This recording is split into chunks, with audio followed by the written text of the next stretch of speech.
मित्र हो, आज सोमवार 11 डिसेंबर 2023. आज माऊली ज्ञानेश्वर महाराजांचा 727वा संजीवन समाधी सोहळा आळंदी येथे संपन्न होत आहे. या निमित्तानं मी आपल्याशी ज्ञानेश्वरांचे अलौकिकत्व आपल्यासमोर मांडणार आहे. आपल्याला माहिती की आपण मराठी माणसं आहोत. मराठी माणूस कोणाला म्हणायचं तर जो महाराष्ट्रामध्ये राहतो, मराठी भाषा बोलतो, तो मराठी. आपल्या या मराठी माणसांचे हे 5 संत म्हणजे जीव की प्राण आहेत बरं का. त्यामध्ये रामदास स्वामी आहेत, नामदेव महाराज आहेत, एकनाथ महाराज आहेत, तुकोबा आहेत आणि ज्ञानोबाई आहेत. विठोबाच्या मुखावरील अवयवांची या 5 संतांना जर उपमा द्यायची झाली तर रामदास स्वामी हे विठोबाचं मस्तक आहे, नामदेव महाराज ही विठोबाची वाणी आहे किंवा वाचा आहे, एकनाथ महाराज हा विठोबाचा कंठ आहे, गळा आहे, तुकोबा हे विठोबाचं हृदय आहे आणि ज्ञानोबा हे विठोबाचं काळीज आहे, विठोबाचा आत्मा आहे. अशा या माऊलींचा जो कालखंड आहे, इसवी सनाच्या भाषेत जर सांगायचा झाला तर इसवी सन 1275 ते 1296 आणि शकेच्या भाषेत सांगायचं झालं तर माऊलींचा जन्म श्रावण वद्य अष्टमीला शके 1197 झाला. तर त्यांनी संजीवन समाधी ही कार्तिक वद्य त्रयोदशीला शके 1218 घेतली. माऊलींना 21 वर्ष 3 महिने 5 दिवस एवढं आयुष्य लाभलं. माऊलींच्या वडिलांचं नाव विठ्ठलपंत होतं. हे विठ्ठलपंत राहणारे आपेगावचे. विठ्ठलपंतांच्या आईवडिलांची नावं, आईचं नाव निराबाई आणि वडिलांचं नाव गोविंदपंत. ह्या निराबाई पैठणच्या होत्या, म्हणजे त्यांचं माहेर पैठण होतं. पैठणचे कृष्णाजीपंत देवकुळे यांच्या त्या भगिनी होत्या.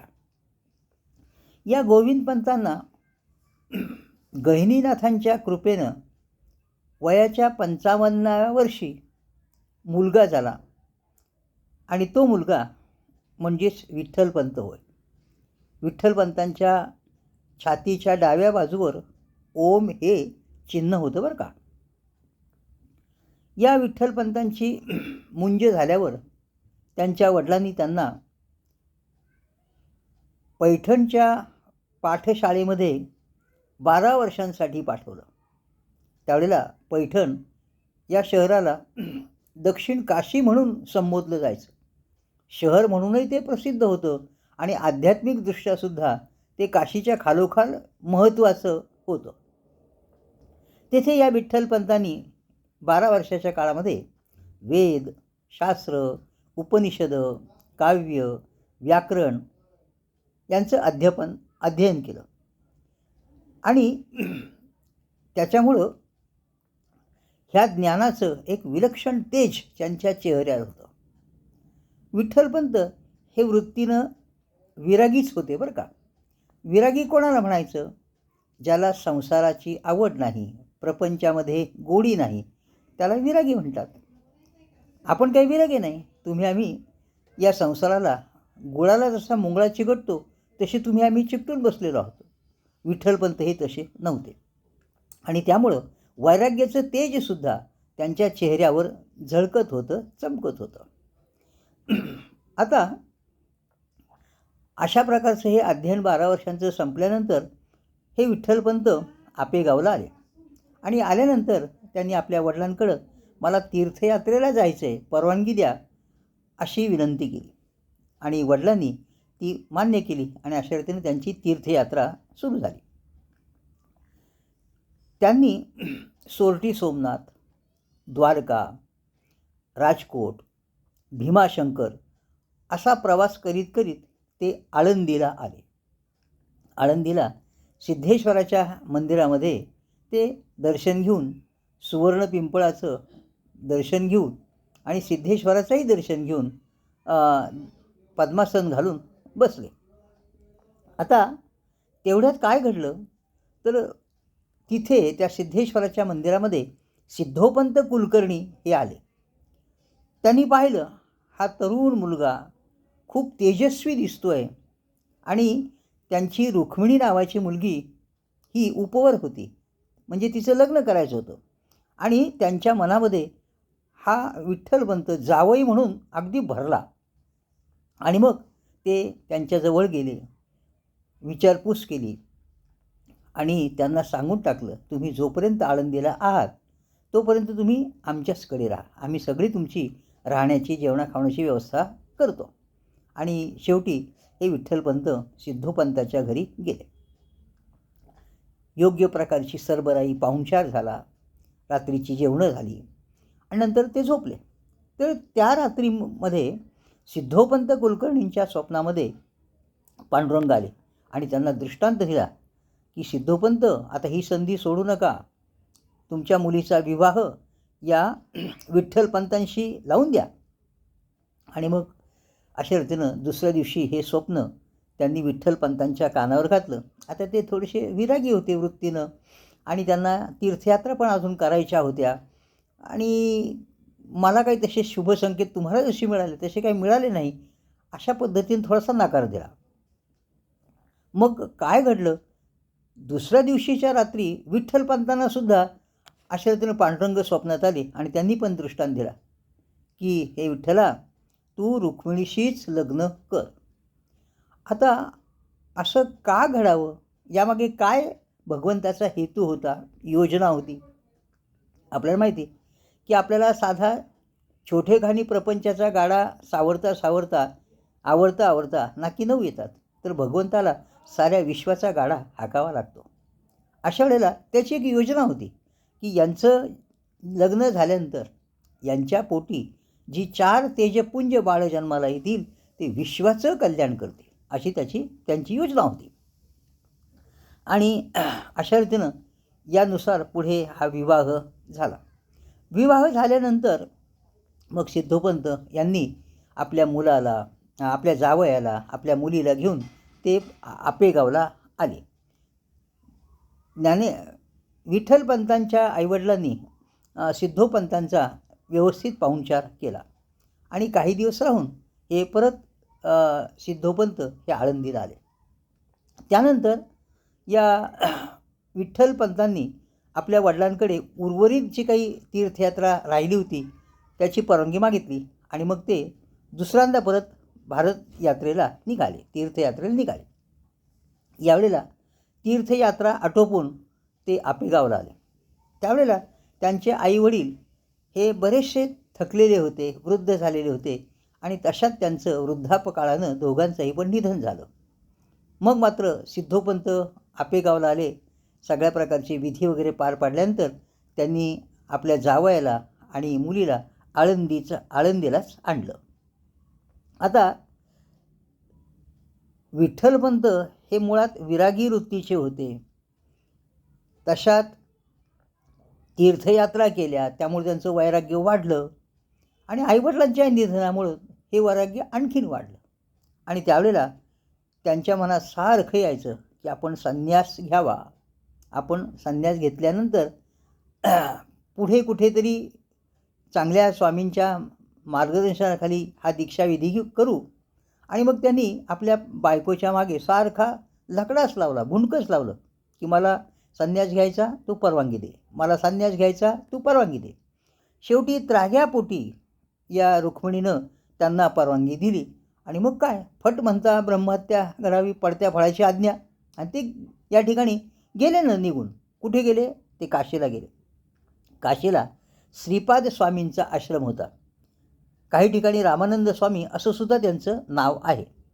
तर या आश्रमामध्ये ते गेले आणि खोटं सांगितले त्यांना, माझं काही लग्न झालेलं नाही आणि मला तुम्ही संन्यास धर्माची दीक्षा द्या.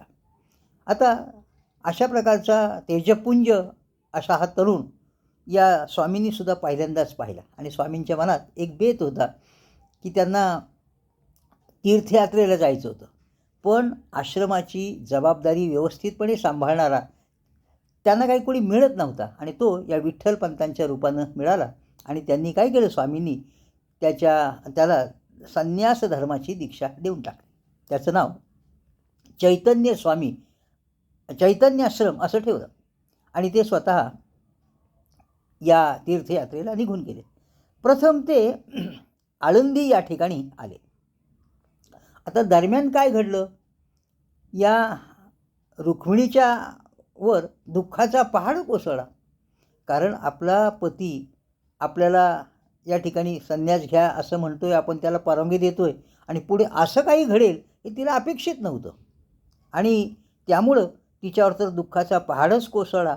आणि मग काय, आपला हा संन्यास घेतलेला पती परत त्यांनी यावं, संसार सुरू करावा, यासाठी या रुक्मिणीनं पुरुषी भर्तृकी व्रत हे केलं.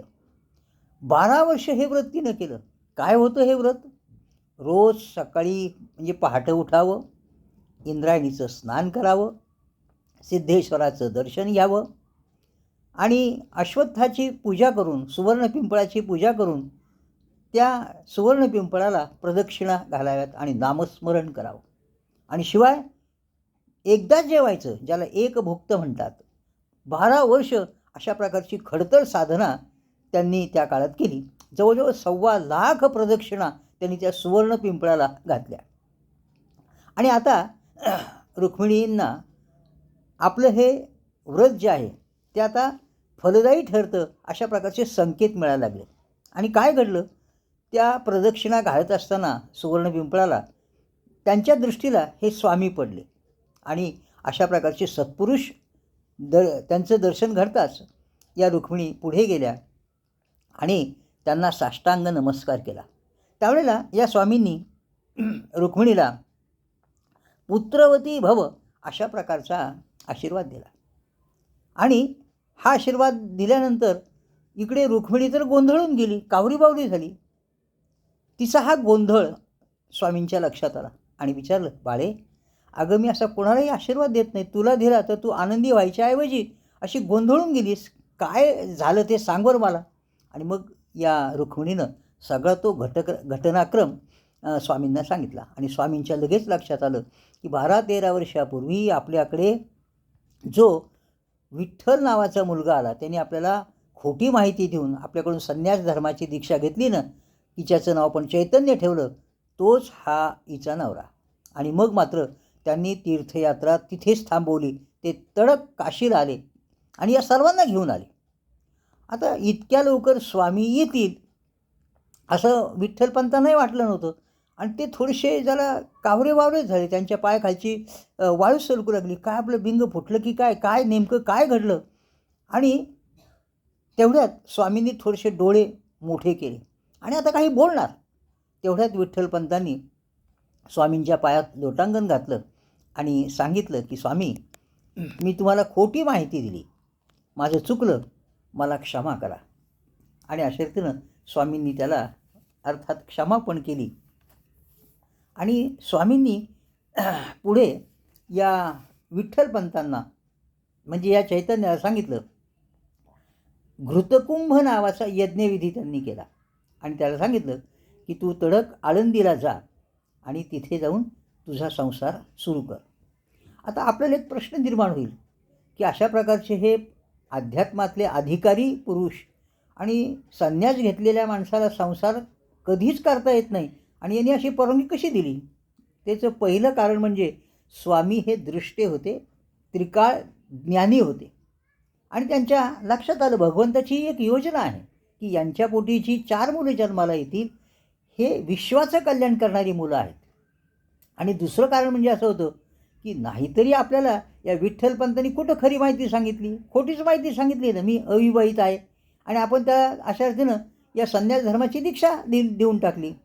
तेव्हा म्हणून त्यांनी एक थोडीशी धम्मक दाखवली, हिंमत दाखवली आणि अशा प्रकारचा घृतकुंभ यज्ञविधी करून त्याला गृहस्थाश्रम दिला आणि आळंदीला जाऊन या ठिकाणी तू संसार कर असं सांगितलं.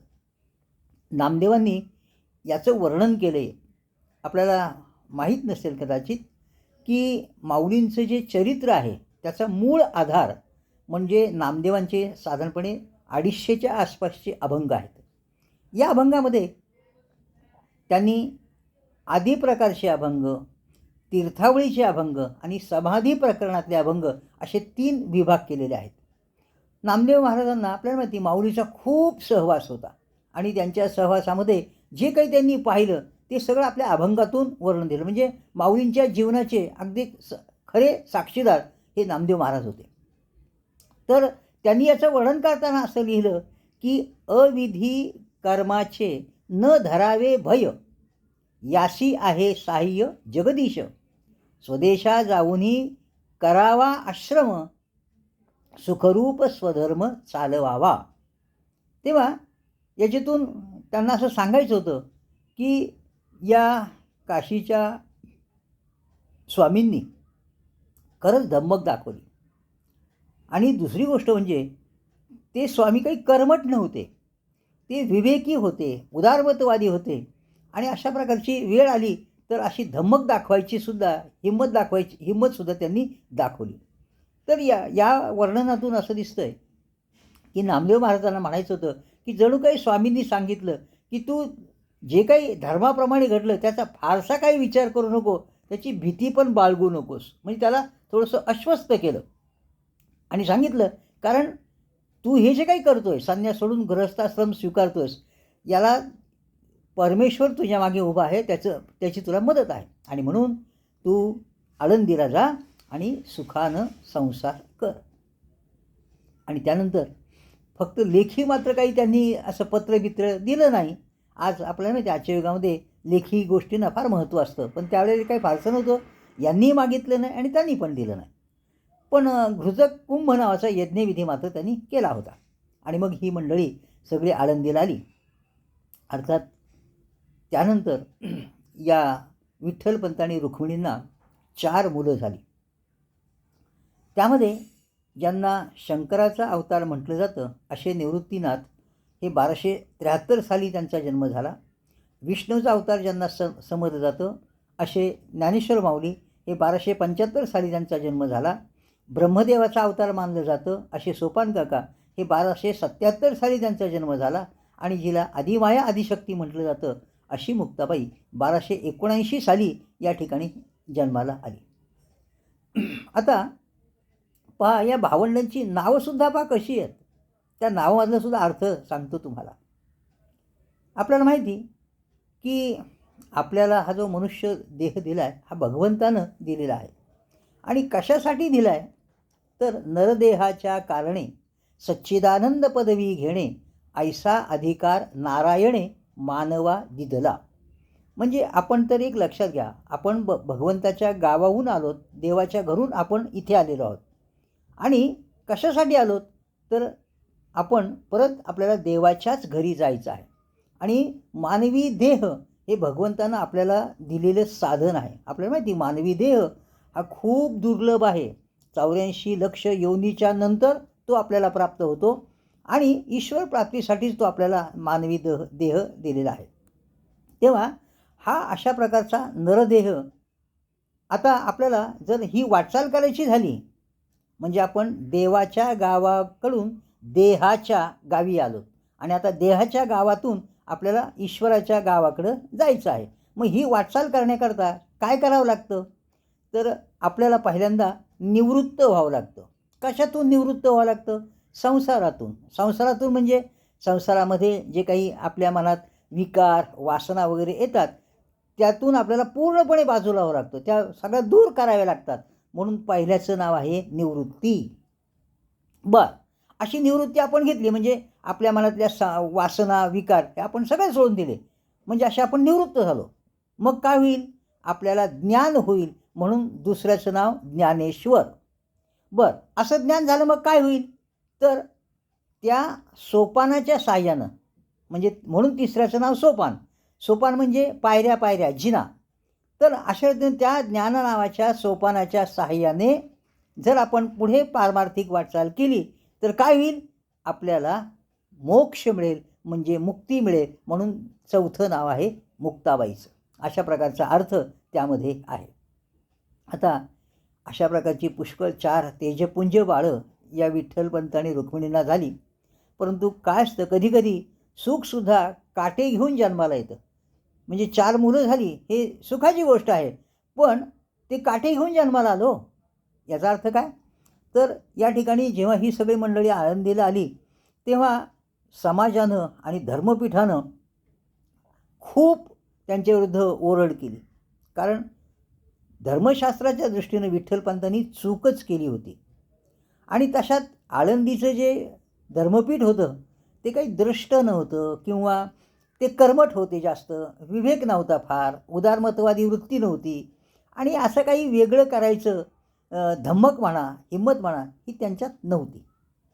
आणि मग काय केलं, काय नाही, संन्याशाची मुलं म्हणून या भावंडांना आणि त्यांच्या आईवडिलांना खूप त्रास झाला. अपमान कर, उपहास कर, त्यांना यातना दे, अशा प्रकारची उपेक्षा या सगळ्यांनी त्या काळामध्ये अनुभवली.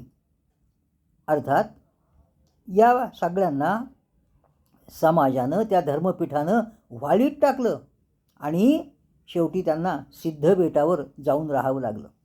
पाहणं काय गंमत आहे की या भावंडांचं दर्शनसुद्धा ही धर्मपीठातली मंडळी आणि आळंदीचे लोक हे अशुभ मानत होते.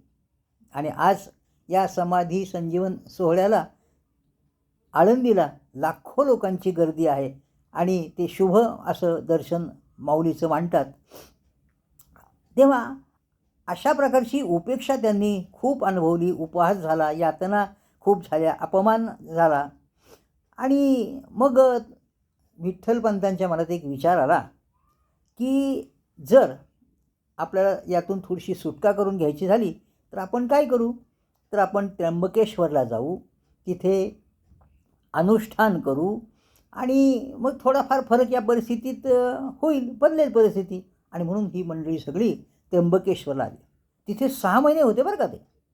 या काळामध्ये त्यांचा काय होता दिनक्रम, काय नाही, कुशावरती स्नान करावं, त्र्यंबकेश्वराचं दर्शन घ्यावं आणि त्या ब्रह्मगिरीला प्रदक्षिणा मारावी. तर ब्रह्मगिरीला प्रदक्षिणा घालताना काही महिन्यांनी एक घटना घडली. काय होती घटना ती, ती घटना अशी होती की वाघाची डरकाळी ऐकू आली आणि असा वाघ पळत पळत येतोय. तर तो सगळा परिसर अगदी त्या डरकाळीनं दणदणून गेला. सगळे लोक भयभीत झाले आणि नेमकं या ठिकाणी ही मंडळी ब्रह्मगिरीला प्रदक्षिणा घालत होती आणि यांची पांगापांग झाली. निवृत्तीनाथ एका बाजूला गेले आणि बाकीची सगळी ही मंडळी एका बाजूला आली. आता या ठिकाणी मग निवृत्तीनाथ पळतायत, डरकाळी ऐकू येते, मागून वाघ आपला पाठलाग करीत आहे हे त्यांना जाणवत होतं. आणि असं करीत करीत हे निवृत्तीनाथ अंजनी पर्वताच्या एका गुहेमध्ये आले. तिथे त्यांना काय दिसलं, तर गहिनीनाथ आपण ज्या वाटेवरून त्या गुहेमध्ये प्रवेश केला त्या वाटेकडे डोळे लावूनच बसले आहेत असं त्यांना दिसलं. आता हा काय प्रकार आहे त्यातला, तर या प्रकारच्याबद्दल एक अभंग आहे. तो अभंग असा आहे, आदिनाथ गुरु सकल शिष्यांचा मच्छिंद्रतयांचा मुख्य शिष्य मच्छिंद्राने बोध गोरक्षासी केला, गोरक्ष ओळला गहिनी प्रती, गहिनी प्रसादे निवृत्ती दातार, ज्ञानदेवा सार चोजविले. याच्यात ते सगळं सांगितलेलं आहे. काय असतं, भगवान शंकरानं पार्वतीला क्षीरसागरामध्ये नेलं आणि हे ब्रह्मज्ञान तिच्या कानामध्ये सांगायला सुरुवात केली. काय झालं हे सांगता सांगता पार्वती झोपल्या. मग मच्छिंद्रनाथांनी माशाच्या पोटात राहून हे सगळं ज्ञान ऐकलं आणि हे ज्ञान ऐकल्यानंतर या नाथ परंपरेप्रमाणे त्यांनी हे ज्ञान गोरक्षनाथांना दिलं, गोरक्षनाथांनी ते गहिनीनाथांना दिलं आणि गहिनीनाथांनी ते निवृत्तीनाथांना दिलं आणि निवृत्तीनाथांनी ते ज्ञानदेवांना दिलं. अशा प्रकारचं ही परंपरा चालत आलेली आहे. आता मग जेव्हा माऊली नेवाशाला आली तेव्हा नेवाशाला त्यांनी ह्या ज्ञानावर आधारित भाष्य केलं. किंवा आपण जाणून आहोत की कुरुक्षेत्रावर जी भगवंतांनी अर्जुनाला गीता सांगितली त्या गीतेवर त्यांनी भाष्य केलं. मग हे ज्ञान आणि गीतेवरचं भाष्य काही दोन वेगळे नाहीत, एकच आहे. आता यालाच आपण ज्ञानेश्वरी ग्रंथ म्हणतो किंवा त्याला भावार्थ दीपिका असं सुद्धा नाव आहे. म्हणजे मी मागाशी जे म्हटलं की गहिनीनाथ कोणाची तरी वाट पाहत होते, अगदी त्यांचे डोळे वाटेकडेच लागले होते आणि हा सगळा प्रकार त्यावेळेला घडला आणि नेमके निवृत्तीनाथ त्यांना दृष्टीला पडले आणि त्यांनी या ठिकाणी हे सगळं ज्ञान त्यावेळेला निवृत्तीनाथांना दिलं. आणि हे सगळं ज्ञान मिळाल्यानंतर मग सगळ्या कुटुंबियांची भेट झाली आणि भेट झाल्यानंतर मग ते आळंदीला आले. आता त्यांना असं वाटलं की या धर्मपीठाचा राग किंवा समाजाचा राग थोडासा आता कमी झाला असेल असं त्यांना या ठिकाणी वाटायला लागलं. मग या ठिकाणी या विठ्ठलपंतांनी धर्मपीठाकडे त्या धर्ममार्तंडांच्याकडे ते गेले आणि त्यांना सांगितलं की अशा रीतीनं माझी जी मुलं आहेत निवृत्तीनाथ, ज्ञानेश्वर यांचा आता आम्हाला मुंजविधी करायचा आहे आणि म्हणून तुम्ही त्यांना परवानगी द्या. तर त्यांनी साफ नकार दिला. त्यांनी सांगितलं ही संन्याशाची मुलं आहेत आणि कुठेही धर्मशास्त्रामध्ये संन्याशांच्या मुलांना मुंजी बंधनाचा अधिकार नाही. मग विठ्ठलपंतांनी परत एकदा गयावया करून सांगितलं, काकुळतीला येऊन सांगितलं की अहो आम्ही पती पत्नीनंच चूक केलेली आहे, यात मुलांचा काय दोष आहे, मुलांना कशाला त्रास पुढच्या त्यांच्या भावी जीवनात, तेव्हा काय असेल ते त्या चुकीचं शासन तुम्ही आम्हाला देऊन टाका. मग ते धर्मपीठानं काय करावं, त्यांना सांगा तुम्ही दोघांनी पण देहांत प्रायश्चित्त घ्या. आणि मग काय, हे दोघंही पण प्रयागला गेले आणि त्यांनी आपला देह गंगार्पण केला. यामुळं ही जी मुलं आहेत, ही भावंडं आहेत, ही सगळी पोरकी झाली हो, अनाथ झाली, एकाकी पडली. पण या काळामध्ये ज्ञानेश्वर माऊलींनी आणि निवृत्तीनाथांनी या दोन लहान भावंडांना चांगलं सांभाळलं, चांगलं जपलं, अगदी आईवडिलांची माया देऊन सांभाळलं. त्यानंतर मग माऊली ज्ञानेश्वर महाराज आणि निवृत्तीनाथ हे परत त्या धर्ममार्तंडांच्याकडे गेले आणि सांगितलं की तुम्ही आमच्या वडिलांना सांगितलं होतं की तुम्ही देहांत प्रायश्चित्त घ्या, मग आम्ही या मौंजविधीसाठी परवानगी देऊ, तेव्हा आता आम्हाला देऊन टाका. आमचे आईवडील गेले, त्यांनी आपला देह गंगेमध्ये विसर्जित केला आहे प्रयाग या क्षेत्री. तेव्हा परत यांनी टोपी फिरवली या धर्ममार्तंडांनी आणि सांगितलं की तुम्ही आता काय करा, तुम्ही आता पैठणला जा. त्यावेळेला पैठणला दक्षिण काशी असं म्हटलं जायचं, त्या धर्मपीठाकडे जा आणि आम्ही एक पत्र देतो, हे पत्र त्यांना दाखवा, म्हणजे ते तुम्हाला शुद्धीपत्र देतील आणि तुम्ही शुद्धीपत्र घेऊन आळंदीला या, मग तुमच्या मौंजविधीला आम्ही परवानगी देऊ. अशा प्रकारचा सल्ला दिला. पहा आता ही सगळी भावंडं म्हणजे मागाशी मी बोलून गेलो की निवृत्तीनाथ हे शंकराचे अवतार, त्यानंतर माऊली ज्ञानेश्वर हे विष्णूचे अवतार, सोपानकाका ब्रह्मदेवाचे अवतार आणि आदिमाया आदिशक्ती म्हणजे साक्षात मुक्ताबाई होत्या. देवाचे अवतार असून सुद्धा या धर्मपीठानं, या धर्ममार्तंडानं या सगळ्यांना शुद्धीपत्र मागावं, किती दैव दुर्विलास आहे हे आपल्या लक्षात येईल. खरं म्हणजे या ठिकाणी गुरु जे सांगत असतो ना ते शास्त्र असतं बरं का, किंवा गुरुची आज्ञा म्हणजे सुद्धा शास्त्र असतं. परंतु आळंदीचं जे धर्मपीठ आहे हे फार कर्मठ होतं आणि विवेकी नव्हतं, उदारमतवादी नव्हतं, किंवा अशी काही एक वेगळी वाट चालून काहीतरी निर्णय घ्यायची धमक त्यांच्यामध्ये नव्हती आणि दृष्टी तर नव्हते. ते आपलं जे काही शास्त्र सांगते त्यानुसार सगळं ते करणारे, न्यायनिवाडा करणारे होते. आणि मग काय, ही सगळी भावंडं मजल दर मजल करीत पैठणला आली. पैठणला आल्यानंतर ती कुठं राहिली, मागाशी मी बोलून गेलो की विठ्ठलपंतांचं आजोळ होतं पैठणी, त्यांच्या मामाचंच घर तिथं होतं. कृष्णाजी पंत देवकुळे हे त्यांचे मामा होते. ही भावंडं सगळी त्यांच्याकडे राहिली, कृष्णाजी पंत देवकुळ्यांच्याकडे राहिली. आता या कामामध्ये त्या धर्मपीठाशी संपर्क साध, त्यांच्याशी बोल आणि या भावंडांचं थोडंसं एक वकीलपत्रच आपण म्हणूयात. तर अशा प्रकारे त्यांनी खूप काम या भावंडांसाठी कृष्णाजी पंतांनी केलं. तर हे जे कृष्णाजी पंत देवकुळे आहेत ना, पैठणमध्ये आजही त्यांचा वंश आहे. मग या ठिकाणी ही सगळी मंडळी पैठणला आल्यानंतर मग शेवटी धर्मसभा भरली. या धर्मसभेमध्ये उच्च स्थानावर बोपदेव पंडित होते, गणेश भट्ट होते आणि सगळ्यांच्या पुढे माऊलींनी साष्टांग नमस्कार केला आणि सांगितलं की आम्हाला आळंदीच्या धर्मपीठानं पाठवलं आहे आणि सोबत एक पत्र दिलं आहे आणि ते पत्र त्यांच्या स्वाधीन केलं आणि शुद्धीपत्र आम्हाला तुम्ही द्यावं अशी विनवणी केली, गयावया केली.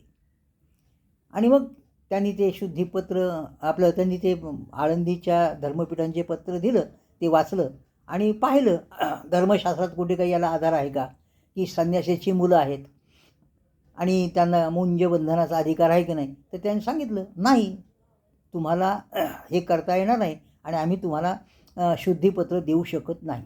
उलट त्यांनी काय सांगितलं, त्यांनी सांगितलं की तुम्ही जन्मभर अविवाहित राहा, तुम्ही चांगली मुलं आहात आणि तुम्ही काय करा, सतत नामस्मरण करा आणि लोकांचं कल्याण करीत सारखे विहार करीत राहा, अशा प्रकारचा सल्ला दिला. आता पहा, कधी कधी काय असतं, असे योगायोग घडतात पहा. तर तिथे काही लोक असतात, जसं पैठणला आपण गेलं तर तिथे कुटाळांचा कट्टा दाखवतात. असे काही कुटाळ गावोगावी असतात, हल्ली फार वाढलेत. तर काय घडलं, तर त्यातल्या काही लोकांनी, कुटाळ लोकांनी या मुलांची थट्टा करावी, त्यांची खेचावी, जरा त्यांचा उपास करावा म्हणून ते एक त्यातला काय म्हणायला लागला की अरे तुझं नाव काय. माऊलींनी सांगितलं माझं नाव ज्ञान आहे. तो समोर काय चाललंय पाहिलं का तू. हा म्हणे तो रेडा चालला आहे. मग त्याला म्हटले तो जो रेडा आहे ना, तो त्याचं नावसुद्धा ज्ञानाच आहे बरं का, आणि तो गोदावरी नदीला पाणी आणण्यासाठी चालला आहे. बरं, मग आता तू जे काही सांगितलं आत्तापर्यंत अद्वैत की आपण सगळ्या एकाच ईश्वराचे आहोत, आपण सगळे म्हणजे आपल्या सगळ्यामध्ये ईश्वराचा अंश आहे. मग हे जे काय तू आपलं आणि ईश्वराचं अद्वैत सांगितलं, आपण एक आहोत सांगितलं, भेद नाही सांगितलं. मग आता मला सांग, तुला जे ज्ञान आहे, तुझ्यात जो आत्मा आहे, तो आत्मा यांच्यामध्ये आहे का. हो म्हणे, माझा आणि त्यांचा आत्मा हा एकच आहे. बर, मग आता तुला जे सुखदुःख होईल किंवा त्या रेड्याला जे सुखदुःख होईल ते तुला होईल का, किंवा तुझं सुखदुःख त्याला होईल का. हा म्हणे, आता जर आमच्या दोघांचा आत्मा सारखाच असेल तर असं होईल. मग त्यांनी काय केलं, तर त्या रेड्याच्या पाठीवर चाबकाचे फटकारे मारले.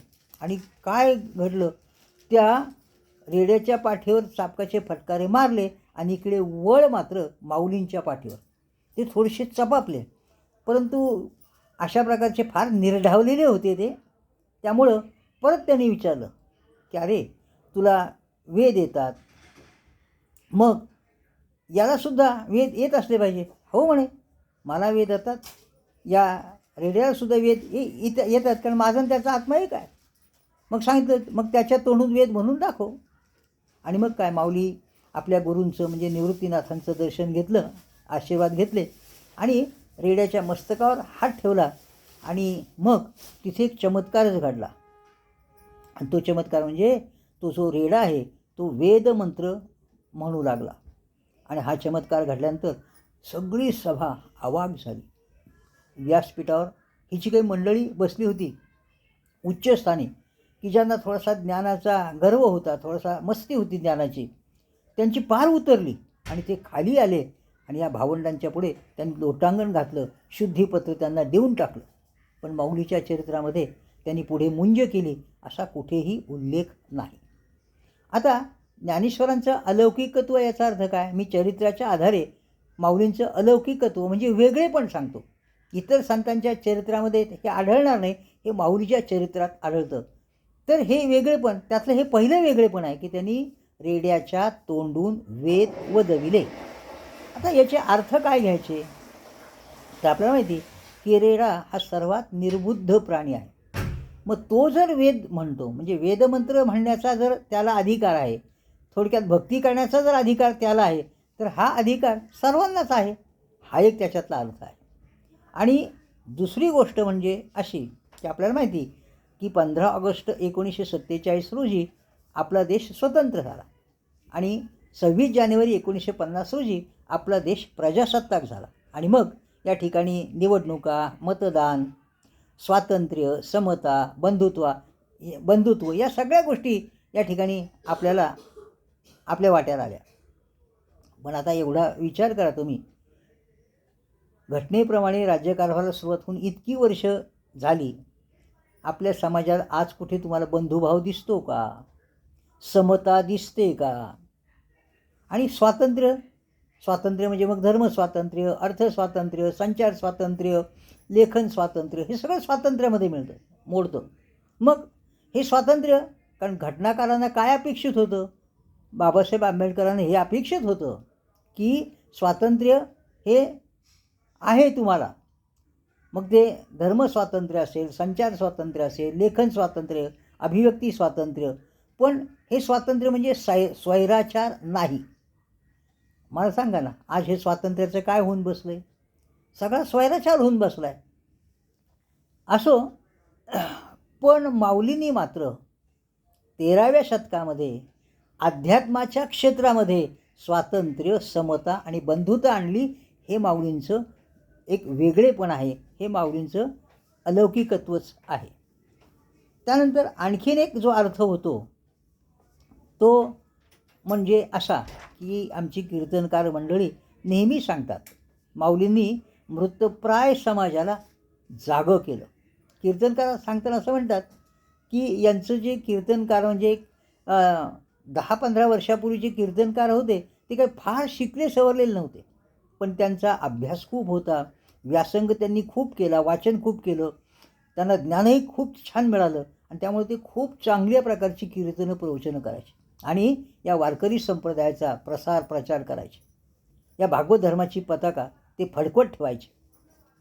तेव्हा ते असं म्हणतात की माऊलींनी रेड्याच्या तोंडून वेद वदवला. हे खरं आहे, कारण काही मंडळी म्हणायचे, अहो रेडा कुठं बोलू शकतो का? रेड्याला बोलताच येत नाही. मग काहींनी त्याच्यात अजून एक सांगितलं की बहुतेक रेडे नावाचे ब्राह्मण असावेत. पण काय सांगू देवा ज्ञानोबाची ख्याती, वेद महिषामुखी बोलविले. याचा अर्थ असा आहे की माऊलींनी प्रत्यक्ष रेड्याच्या मुखातूनच वेद वदविलेले होते. मग अशा रीतीनं हे कीर्तनकार म्हणतात की आम्हीसुद्धा अगदी रेड्यासारखेच होतो, आम्ही निर्बुद्ध होतो, पण आम्ही आज कीर्तन प्रवचनं करतो, वारकरी संप्रदायाचा भागवत धर्माचा प्रसार करतो. आम्ही एकेकाळचे रेडे, पण आता आम्हाला माऊलीची कृपा आमच्यावर झाली म्हणून आम्हीसुद्धा आज बोलू शकतो. तेव्हा रेड्याप्रमाणे आम्हालासुद्धा या माऊलीने बोलतं केलेलं आहे. हा एक अर्थ त्याच्यातून आपण घ्यायचा. त्यानंतर मग पुढचं वेगळेपण आपण पाहू.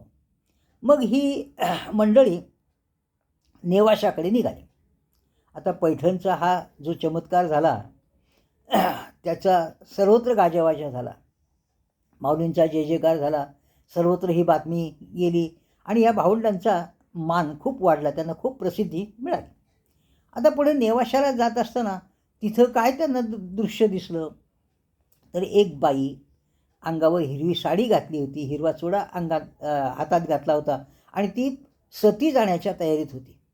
आणि अशा रीतीनं तिच्या नवऱ्याचा मृतदेह स्मशानात आणून ठेवला होता, चिता रचली होती. आता तिथे या ठिकाणी ही सहगमन करणार पतीच्या बरोबर.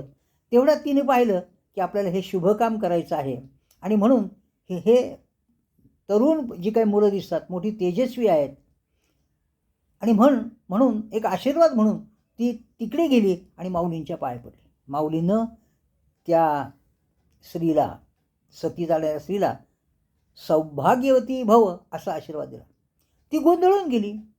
आता एकीकडे त्या स्मशानामध्ये आपल्या नवऱ्याचा मृतदेह आहे आणि ही माऊली सांगते आपल्याला की तू सौभाग्यवती भव. तेव्हा ती गोंधळून गेली. माऊलीने विचारलं, बाळे तू अशी का गोंधळून गेलीस? ते तिने सांगितलं हे सगळा प्रकार काय आहे. त्यांनी सांगितलं की कुठे तुझा नवरा? म्हणे ते काय म्हणे तिथे स्मशानामध्ये आहेत. आणि मग मात्र माऊलींनी तिला घेऊन ते तिथे गेले आणि आपण एखाद्या झोपलेल्या माणसाला कसं जागं करतो, उदाहरणार्थ परीक्षेचा काळ असेल, मग अशा वेळेला आई त्या मुलाला सांगते अरे उठ लावू लवकर, तो मुलगा त्या परीक्षेच्या धाकानं लगेच उठतो. तर तसं सच्चिदानंद बाबा उठा असं म्हटल्यानंतर या ठिकाणी तो गृहस्थ उठला. म्हणजे माऊलींनी त्यांचं दुसरं वेगळेपण हे सांगता येईल की मेलेल्या माणसाला त्यांनी जिवंत केलं. आता या ठिकाणी असं कसं काय घडलं, तर माऊलीसुद्धा दृष्टीच होते हो. त्यांना माहिती होतं की आपल्याला नेवाशाला गीतेवर भाष्य करायचं आहे आणि हे भाष्य करताना म्हणजे भावार्थ दीपिका लिहायची आहे, ज्ञानेश्वरी लिहायची आहे. मग आपण सांगू, पण लिहिणार कोणतरी पाहिजे ना. आणि परमेश्वरची योजना काय आहे, आपण सांगणार ही योजना आहे, पण लिहून घेण्याचं काम हे सच्चिदानंद बाबा कुलकर्णी करणार आहेत. आणि हे तर या ठिकाणी गेलेत. मग कसं काय, जसं आपण कुणी काम करण्यासाठी आपल्याकडे आलं आणि थोडंसं ते निघालं लवकरच, मग त्याच्या लक्षात येतं किंवा आपल्याही लक्षात येतं अजून काहीतरी राहिलं, मग आपण त्याला बोलावतो. तसं माऊलींनी या सच्चिदानंद बाबांना परत बोलावलं. अर्थात हे सच्चिदानंद बाबा कुलकर्णी आपल्याला माहिती की त्यांनी ज्ञानेश्वरी लिहून घेण्याचं काम केलं. तसा ज्ञानेश्वरीमध्ये एक ओवीमध्ये उल्लेखसुद्धा आहे. ती ओवी अशी: शके 1212 तै टीका केली ज्ञानेश्वरे, सच्चिदानंद बाबा आदरे लेखकू झाला. तर अशा रीतीनं हा तो उल्लेख त्यांनी केलेला आहे. या सच्चिदानंद कुलकर्ण्यांची पिढी आजही आहे. दाका थावरे हे त्यांचे वंशज आहेत. आता पुढे म्हणजे पुढचं वेगळेपण. मग ही सगळी भावंडं नेवाशात आली. नेवाशाला एक शंकराचं, महादेवाचं पुरातन मंदिर होतं. अनेक वेळा या मंदिराची पडझड झाली, जीर्णोद्धार झाले. नुकतंच 1949 साली ज्या ठिकाणी हा पैस खांब आहे, जिथे माऊलींनी ज्ञानेश्वरी सांगितली आणि सच्चिदानंद बाबांनी ती लिहून घेतली, त्या ठिकाणी आज खूप आलिशान भव्य अशा प्रकारचं मंदिर बन्सीभाऊ तांबे आणि त्या ग्रामस्थांनी, त्या भाविकांनी त्या ठिकाणी तयार केले 1949. त्याच्याबद्दल तर सांगतोच.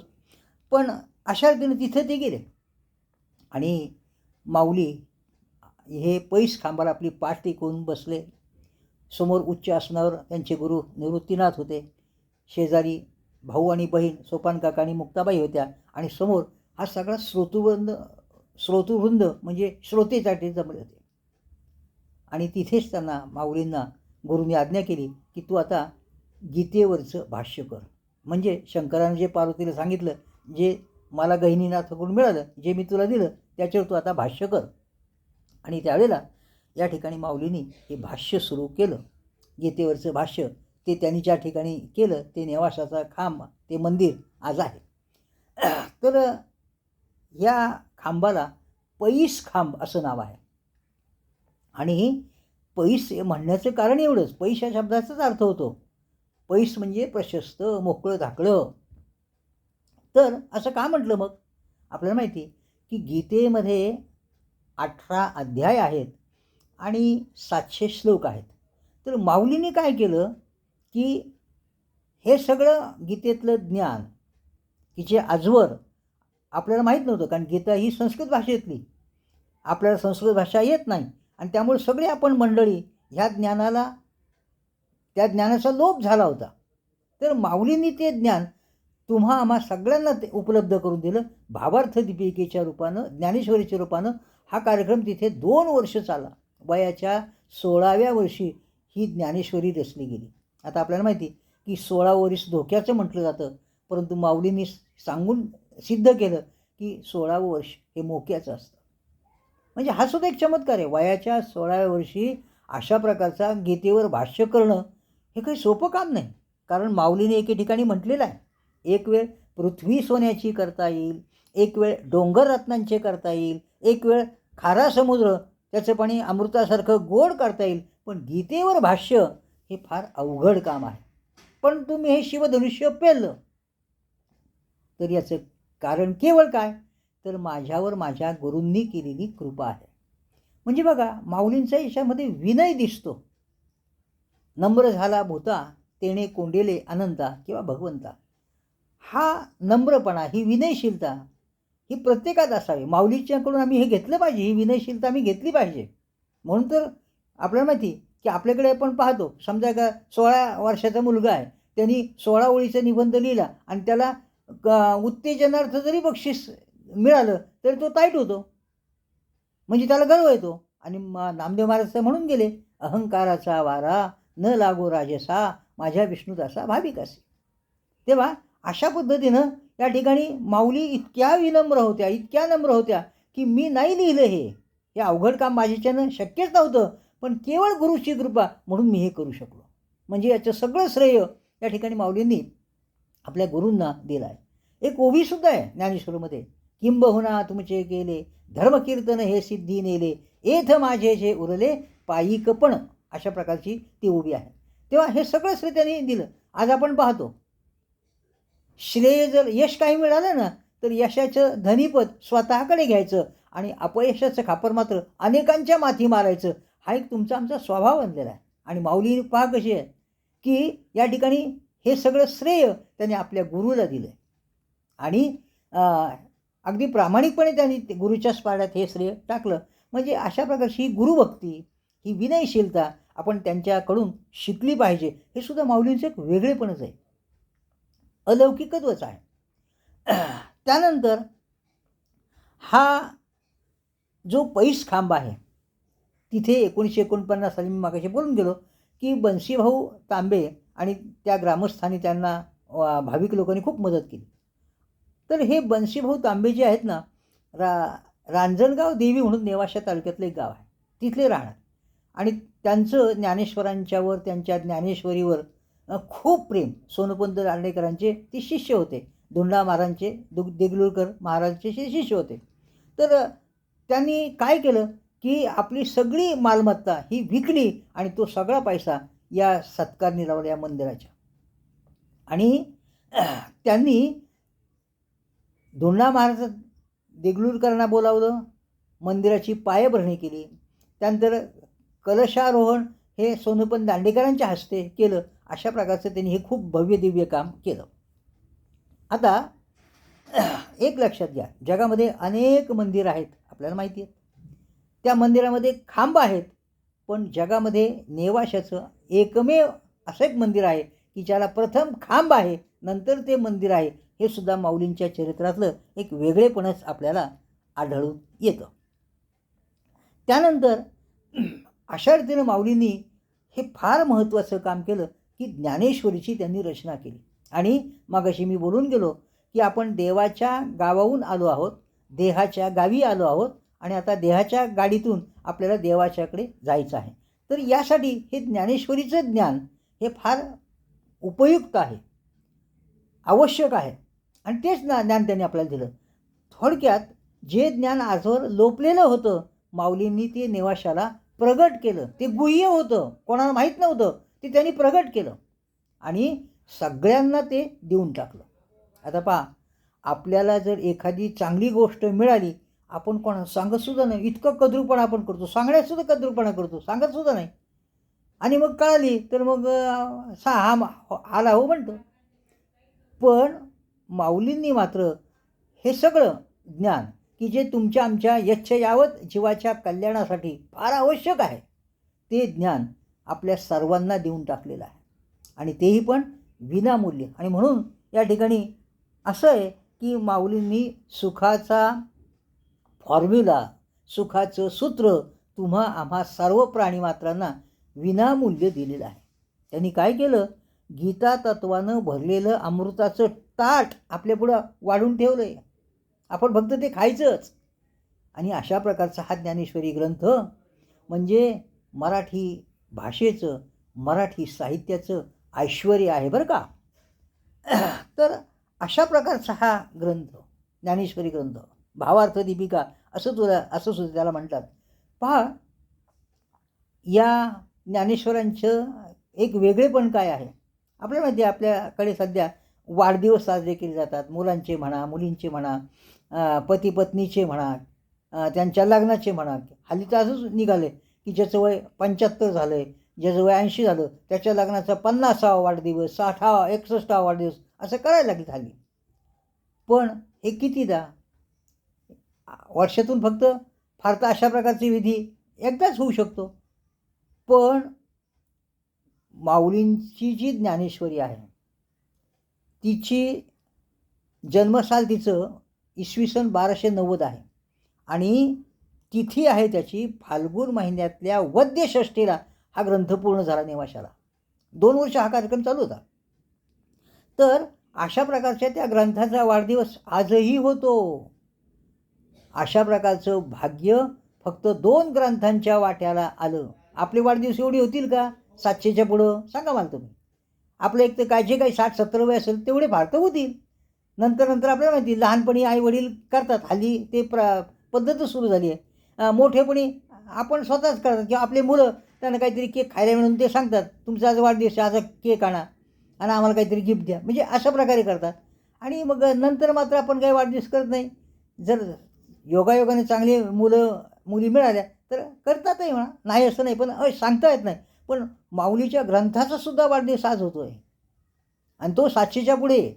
त्यानंतर माऊलींच्या जन्माचाही वाढदिवस होतो आहे आणि माऊलींनी जो संजीवन समाधी घेतली त्या तिथीला सुद्धा हा संजीवन समाधी सोहळा साजरा होतो. आज पाहा तुम्ही, 9मीपासून आळंदीला लाखो लोक येत आहेत या सोहळ्याला उपस्थित राहण्यासाठी. काय त्यांना कोणी निमंत्रण दिलं का? त्यांना काही कोणी व्हॉट्सअपवर मेसेज केलेत का? का त्यांची राहण्या खाण्याची सगळी विनामूल्य सोय आहे, तुम्ही यावं? कोणी दिलं? आपण होऊन स्वतः ही मंडळी आली. म्हणजे 700 वर्षानंतर सुद्धा हे प्रेम टिकू नये. प्रपंचात व्यवहारात असं प्रेम तुम्हाला इतकं वर्ष आहे ते सुद्धा टिकत नाही, तर इतक्या वर्षाची गोष्ट वेगळीच आहे. अर्थात अजून एक सांगतो की माऊली ज्ञानेश्वर महाराज व्याकरणाच्या भाषेत सांगायचं झालं तर ते पुरुष आहेत, पुल्लिंगी शब्द आहे. पण लक्षात घ्या, किती मोठा चमत्कार आहे, किती मोठे अलौकिकत्व आहे, वेगळेपण आहे. काय की ज्याला 21 वर्ष 3 महिने 5 दिवसांचं अगदी अल्प आयुष्य लाभलं, 22व्या वर्षी त्यांनी संजीवन समाधी घेतली. तर अशा प्रकारच्या ज्याचं वय 22 आहे अशा पुरुषाला आज जग 700 वर्षानंतर सुद्धा आई म्हणतं. हे वेगळेपण आहे. आपल्याला वाटतं आई पण म्हणजे प्रसूती वेदनावर अवलंबून आहे किंवा आई पण हे कोणाला तरी जन्म दिला त्याच्यावर अवलंबून आहे. तसं नसतं. तसं जर असतं तर हा ज्ञानेश्वर नावाचा पुरुष वयाच्या 22व्या वर्षी समाधी घेतोय आणि त्याला 700 वर्षानंतर लोक अजूनसुद्धा माऊली माऊली म्हणून म्हणतात. हे असं घडलं असतं का? तेव्हा आणि आणखीन एक विचार करा, आपण आपल्या आईवर वडिलांवर प्रेम केलं, हे प्रेम आत्तापर्यंत त्याचं थोडंसं एक चिंतन करा. हे प्रेम कसं वाढत गेलं की कमी झालं की संपलं? आणि उलट माऊलींच्यावरचं जे प्रेम आहे आज 725 वर्षानंतर, आज 727 वर्षे पूर्ण झाली तरी लाखो लोक त्या ठिकाणी आलेले आहेत आणि त्यांच्या नावाचा जय जयकार आहे आणि दर्शन घेऊन समाधीचं ही मंडळी धन्य होतात, कृतार्थ होतात. एक वेगळाच आनंद त्यांना मिळतो. तर अशा प्रकारे एक पुरुष असूनसुद्धा त्यांना माऊली होण्याचं भाग्य मिळालं की जे आजच्या माऊल्यांनासुद्धा दुरापास्त आहे, हे लक्षात घ्या. त्यानंतर या ठिकाणी जर आपण पाहिलं तर ज्ञानेश्वरी या ग्रंथामध्ये 3 गोष्टींचा पवित्र संगम आपल्याला दिसून येतो. यामध्ये कवित्व आहे ज्ञानेश्वरीमध्ये, संतत्व आहे आणि विद्वत्व सुद्धा आहे. आणि हा ग्रंथही असा आहे की माऊलींनी एक म्हणून ठेवलं आहे की आहे मी कोण करावा विचार म्हणे ज्ञानेश्वर निवृत्तीचा. आपण कोण आहोत, आपण कुठून आलो आहोत, आपल्याला कुठं जायचं आहे, आपण कशासाठी आलो आहोत, हे कुठेतरी आपण त्याचं चिंतन केलं पाहिजे ना, हे कुठेतरी शोधलं पाहिजे ना. संसारातले अनेक प्रश्न आपण सोडवतो, पण ज्याच्यासाठी आपल्याला हे जीवन मिळालं ते कुठून आपण आलो, कुठं जायचं आहे, कसं जायचं आहे, का आलो आहे आपण, हे आपल्याला माहीतच नाही. म्हणजे जसं एखादा मनुष्य म्हणतो मला गावाला जायचं आणि गावाचं नाव काय मला नाही माहीत नाही म्हणतो गाव. असं झालं म्हणजे अशा प्रकारचा आपला हा प्रवास आहे तो म्हणजे अगदी काही उपयोग नाही. जसं घाण्याचं बैल असतो बा, घाण्याचं बैल तो घाणा ओढतो ना तेव्हा त्याच्या डोळ्यावर अशी झापडं बांधली जातात आणि मग पहा चलता तो दिनभर म्हणजे दिवसभर घाणा ओढीत राहतो, पण मगर पोहोचता तो किधर बी नाही. तशी आपली स्थिती आहे. काय की या ठिकाणी पुनरूपी जननम पुनरूपी मरणम पुनरूपी जननी जठरे शयनम या 84च्या फेऱ्यामध्ये, 84 लाख योनीच्या फेऱ्यामध्ये आम्ही अडकलो आहोत. आपली सुटकाच होत नाही आणि त्याच्यासाठी हा ग्रंथ फार आवश्यक आहे. म्हणून माऊली म्हणून गेले आहे मी कोण करावा विचार म्हणे ज्ञानेश्वर निवृत्तीचा. आणि त्यासाठी त्यांनी ही ज्ञानेश्वरी आपल्याला उपलब्ध करून दिलेली आहे. अजून एक सांगतो की तुम्ही आम्ही आज जिवंत आहोत का? आपण अन्न खातो म्हणून आपण जिवंत राहतो. तसं आपल्यामध्ये जे मनुष्यत्व आहे ते मनुष्यत्व केवळ माऊलींनी जिवंत ठेवलेलं आहे. हे सुद्धा माऊलींचं वेगळेपणच आहे. अशा प्रकारची ही माऊली, त्यांच्याबद्दल तुकोबा म्हणून गेले. त्यांचा हा ज्ञानेश्वरी ग्रंथ कसा आहे? त्यांचा हा ज्ञानेश्वरी ग्रंथ म्हणजे तुका म्हणे बापा चुकवी 84च्या खेपा, म्हणजे जन्ममरणाच्या फेड्यातून आपल्याला सुटका करणारा असा तो श्रेष्ठ असा हा ग्रंथ आहे. आणि म्हणून इका या वाचा म्हणे, जो सेवक होईल इयेचा तो स्वानंद साम्राज्याचा चक्रवर्ती करी, इतकी ताकद या ज्ञानेश्वरीमध्ये आहे. असा हा श्रेष्ठ एक ग्रंथ त्या ठिकाणी आहे. आता या ठिकाणी अशा प्रकारचं हे ज्ञानेश्वरीचं कौतुक तुम्हाला सांगितलं. म्हणून ज्ञानेश्वरांना जे माऊली म्हणतात ना, याचं कारणच आहे. माऊली याचा अर्थ काय होतो? मा म्हणजे मानवता, उ म्हणजे उदारता आणि ली म्हणजे लीनता. आता या नंतर पुढच्या मुद्द्याकडे वळतो की ही सगळी मंडळी मग पुढे आळे फाट्याकडे निघाली. पुढे माऊली ज्ञानेश्वर महाराज निवृत्तीनाथ चालले होते. त्यांच्या मागे हा वेद म्हणणारा रेडा चालला होता आणि त्यांच्या मागं सगळा हा समाज चालला होता. एकंदर त्याच्यावर फार छान चिंतन मांडलं. पहा आता काय चिंतन मांडलं त्यांनी. तो असं म्हणतो की त्या रेड्याला कळालं की माऊलींच्या मागं जावं म्हणजे कल्याण होतं. आता त्या रेड्याचं कसं कल्याण झालं ते तुम्हाला सांगतोच, पण एवढं ऐकून घ्या. त्या रेड्याला कळालं माऊलीच्या मागं जावं आपल्या कल्याणासाठी. आम्हाला कधी कळणार? हा प्रश्नच आहे. कळालं पाहिजे खरं म्हणजे, पण नाही कळत.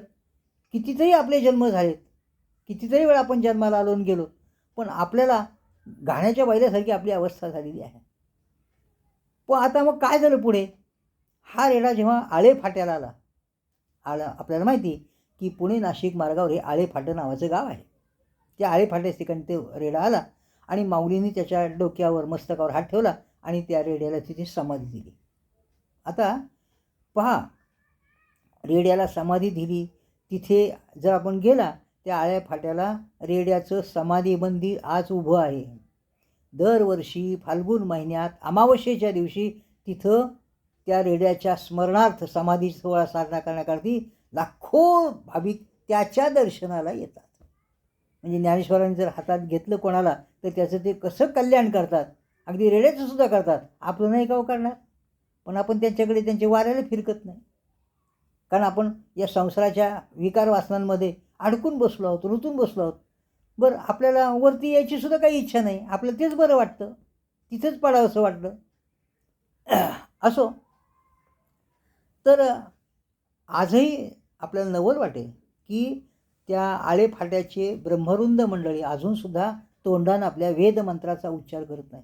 म्हणजे माऊलींच्याबद्दल आणि त्यांच्या रेड्याबद्दल आजही या लोकांच्या ब्रह्मरुद्रांच्या मनात एक आदरभाव आहे, एक श्रद्धा आहे.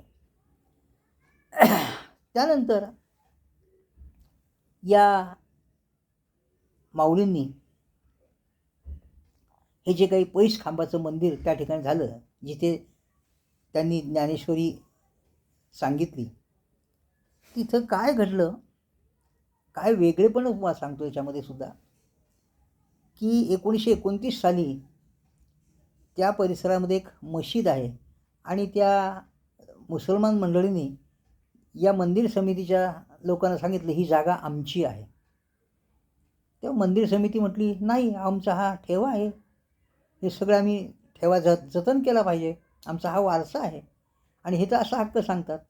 मग त्यांनी काय केलं की ह्या मुसलमान मंडळींनी नगरच्या कोर्टामध्ये 1929 साली त्या मंदिर समितीच्या विरुद्ध खटलाच भरला. आता कोणतरी तगडा वकील द्यायला पाहिजे. मग मंदिर समितीने काय केलं, त्याचे साताऱ्याचे वकील होते, त्यांचं नाव होतं दादासाहेब करंदीकर, यांच्याकडे ते वकीलपत्र दिलं. आता हा मनुष्य माहिती का, त्यांच्याकडे वकीलपत्र या मंडळीने का दिलं? कारण ते लोकमान्य टिळकांचे सुद्धा वकील होते आणि म्हणून या मंदिर समितीला वाटलं की या माणसाकडे ही केस दिली की तो जागा आपल्याला मिळून देईल. दुसरी गोष्ट, ह्या दादासाहेब करंदीकर होते ना, हे पैशाचे फार लालची होते. पैसा कोणाला सोडत नव्हते, टिळकांना सुद्धा सोडलं नाही तर मंदिर समितीला काय सोडणार. आणि अशा नंतर काय झालं की यांची फी थोडीशी कुठेतरी कमी पडायला लागले आणि मग त्यांचं लक्षच राहिलं नाही त्या केसमध्ये, कारण ते पैशाचे लालची होते. आणि मग असा काही एक रंग त्यावेळेला आला की आता ही जागा बहुत करून मुसलमानांना मिळणार. आणि त्यावेळेला दादासाहेब करंदीकरांनी लिहून ठेवलं आहे की माझ्या स्वप्नात ज्ञानेश्वर माऊली आले आणि त्यांनी मला दृष्टांत दिला आणि सांगितलं, जा माझं वकीलपत्र घे आणि त्या मंदिर समितीला ही जागा मिळवून दे. आणि मग काय, दुसऱ्या दिवशी तडक हा मनुष्य कुठे आला, नगरला आला. ते सगळं केस त्यांनी स्वतः चालवली आणि ही जागा त्या मंदिर समितीला मिळवून दिली. म्हणजे माऊलींनी त्यांना या ठिकाणी अशा प्रकारचा दृष्टांत दिला. नवल अजून याच्या पुढचंच आहे, हे तर आहेच आहे. काय नवल आहे, आज आपण पाहतो सुप्रीम कोर्टामध्ये कोणता पक्ष खरा, कोणत्या पक्षाचे चिन्ह खरं यावर चालू आहे. आणि वकीलपत्र खूप मोठमोठ्या लोकांनी दिले की ज्यांची करोडो रुपये तासाची फी असते. आता याच्यातून कोणतरी एक यशस्वी होईल, विजय होईल आणि एकाला न्याय मिळणार नाही त्याच्या समजुतीनं. मग आता सांगा, तो जो वकील आहे तो वकील घेतलेली फी त्यांना परत देईल का? पण इथे चमत्कार काय घडला, या दादासाहेब करंदीकरांनी जी आत्तापर्यंत मंदिर समितीकडून त्यांना फी रूपाने जी काय रक्कम मिळाली ती सगळी रक्कम त्यांना देऊन टाकली. म्हणजे हे सुद्धा एक माऊलींच्या चरित्रातलं आपल्याला वेगळेपणच पाहायला नक्कीच मिळतं. अर्थात त्यानंतर या माऊलींनी आपल्याला माहिती की संतांचं हे कार्यच आहे, जगाच्या कल्याणा संतांच्या विभूती, देह कष्टविती परोपकारे, बोलता हे जन न देखवे डोळा, येतो कळवळा म्हणून या. संतांचं हे कामच आहे. त्यांचं या जीवावर खूप प्रेम आहे. एक सांगू का, आपला जो जीव आहे ना तो जगत असतो, म्हणजे जगणं हा जीवाचा स्वभाव आहे. देवाचा कोणता स्वभाव आहे मग, तुमच्या आमच्या जीवाला जगविणं हा देवाचा स्वभाव आहे. आणि संतांचा स्वभाव कोणता, या जीवाला जागविणं हा संतांचा स्वभाव आहे. उठा उठा साधू संत, साधा आपुला लेहित, जाईल जाईल हा नरदेह, मग कैसा भगवंत. अशा प्रकारे आपल्याला हे साधू संत जागे करतात. आपल्याला विकार वासना यांच्या या निद्रेतून, या अज्ञानाच्या अंधारातून आपल्याला ते उठवतात आणि सांगतात की परमेश्वराकडे वाटचाल कशी करायची. तर अशा रीतीनं एका कवीनं हेच लिहिलं आहे, पण त्याच्या भाषेत लिहिलं आहे की हे जसे कार्य ही संत मंडळी, आचार्य मंडळी, गुरुमंडळी आत्तापर्यंत करत आलेली आहे, लोकांचं उत्थान करायचं, लोकांना देवाच्या कडे जाण्याचा मार्ग दाखवायचा, त्यांचं या जीवाचं कल्याण करायचं. तर त्यांनी असं म्हटलं, तो म्हणतो, आभाळा एवढी ज्यांची उंची, तो कवी म्हणतो, आभाळा एवढी ज्यांची उंची, त्यांनी थोडं खाली यावं, मातीत ज्यांचे जन्म मळले, त्यांना थोडे उचलून घ्यावे. माऊलींच्याकडून आपण हे शिकलं पाहिजे. आज आपण पाहतो वेगवेगळ्या समाजातली मंडळी आहेत, जाती धर्माची मंडळी आहेत, काही त्याच्यातले खूप श्रीमंत झाले. मला सांगा, कुठल्याही जातीतल्याकडे तुम्ही पहा, त्या माणसाने आपल्याच जातीतल्या तळागाळातल्या माणसाला आणलं का वरती? कुठल्याही जातीत वर सांगा मला. नाही, हा तळातला समाज अजून कसा गाळात जाईल अशी परिस्थिती आहे. आणि माऊलीने मात्र यच्चयावत प्राणीमात्रांचं या ठिकाणी उद्धार करण्याचं काम केलं. तेव्हा माऊलींच्याकडून तुकोबा म्हणून गेले, नाही फार करता आला पण थोडा तरी उपकार करीत जा हो. तसंच आहे, त्याच माऊलींनी म्हणजे संतांनी आपल्यावर किती मोठे उपकार केले. कारण काय, संतांवर आक्षेप घेतले जातात हो. काय म्हणतात माहिती का, हे म्हणतात संतांनी आमच्या समाजाला ऐदी बनवलं, आळशी बनवलं, दैववादी बनवलं, दे रे हरे खाटल्यावरी अशा वृत्तीचे बनवलं. अहो तसं नाही हो, तसं नाही आहे. आग लगी आसमान में झरझर गिरे अंगार, अगर संत न होते तो जल जाता संसार. म्हणजे इतकं महत्त्वाचं कार्य या संत परंपरेनं, या आचार्य परंपरेनं, गुरु परंपरेनं केलेलं आहे. तर अशा प्रकारचं हे माऊलींचं कार्य पहा तुम्ही कसं आहे. आता अशा रीतीनं या ठिकाणी या माऊलींनी अजूनही काय घडतं बघा, समाध्या काही असतात त्या केवळ दर्शन घेण्यासाठी असतात, काही समाध्या असतात त्या स्मरणासाठी असतात, पण काही समाधी अशा आहेत, उदाहरणार्थ माऊलींची संजीवन समाधी अशी आहे की ती समाधी स्फुरण देते.